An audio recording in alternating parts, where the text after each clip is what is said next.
वसाळा हे सृष्टीचे तव गुण जाण बाळा. आणि मग निबंधाला सुरुवात व्हायची. याचा आणि त्याचाही मृत्यूचा माळ सर्वांना जीवनाला असा डंक मारावा की येणाऱ्या निद्रेला सुद्धा नसावा जागृतीचा किनारा. उंबरठ्यासी कैसे शिव आम्ही जातीहीन, उंबरठ्यासी कैसे शिव आम्ही उगाच गाया काढू नये. जेव्हा फोल ठरतात दावे आपणच आपला मित्र व्हावे, तेव्हा कळत नाही कुठे जावे. सगळी दारी मिटतात तेव्हा आपणच आपला मित्र व्हावे. तान भूक हरली शाळा शिकताना, तान भूक हरली विठ्ठल नामाची शाळा भरली.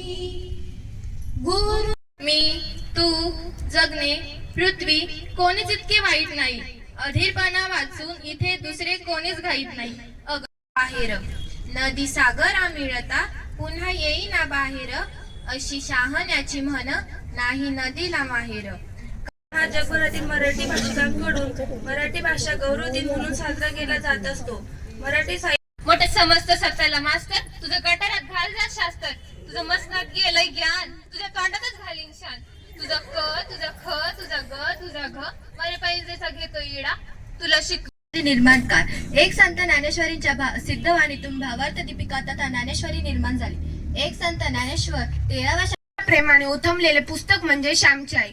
शरीराला घाण लागू नये म्हणून जपताना तसेच मनालाही जपावे.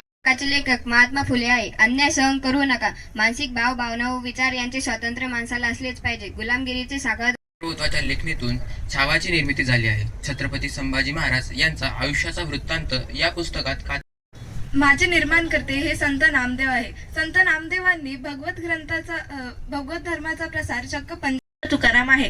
आदर्श जीवन जगण्याचा वास्तुपाठ संत तुकारामांनी आपल्या सिद्ध हस्त लेखणीतून उतरवले दिसून येतो. संकलन करून चक्रधरांच्या आठवणींचे परिश्रमपूर्वक संकलन करून लीळा चरित्र हा मराठीतील पहिला चरित्र ग्रंथ लिहिला आहे. लाडकी व्यक्तिमत्व पु. ल. देशपांडे. मी व्यक्ती आणि वल्ली हे पुस्तक लिहिले. 20 विविध स्वरूपात नित्य घडावे वाचन लेखन शनकार्या विनोद नको. नित्य बनवा माझं काही न तुमचा जमान राहिला नाही. सासूबाई, अहो सासूबाई, तुमचं तुम्ही घ्या, पण मामाजीचा मोठा बंगला तेवढा मला द्या.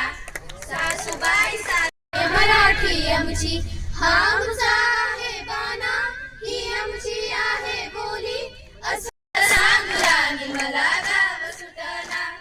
मंद गळ्या मंदी माझं मावना गं. मॅडमचं कौतुक करेल मी की कमी वेळात सिलेबस इनकम्प्लीट असताना सगळे शिक्षक किरकिर करत असताना त्या मुलांना बोलवून ऑफिसमध्ये आपण मराठी राजभाषा गौरव दिन साजरा केला. आजच्या या कार्यक्रमास अध्यक्ष म्हणून आपल्या प्रशालेचे मुख्याध्यापिका व कक्ष प्रमुख आदरणीय श्रीमती वाघ मॅडम उपस्थित राहिल्याबद्दल मी त्यांचे आभार मानते.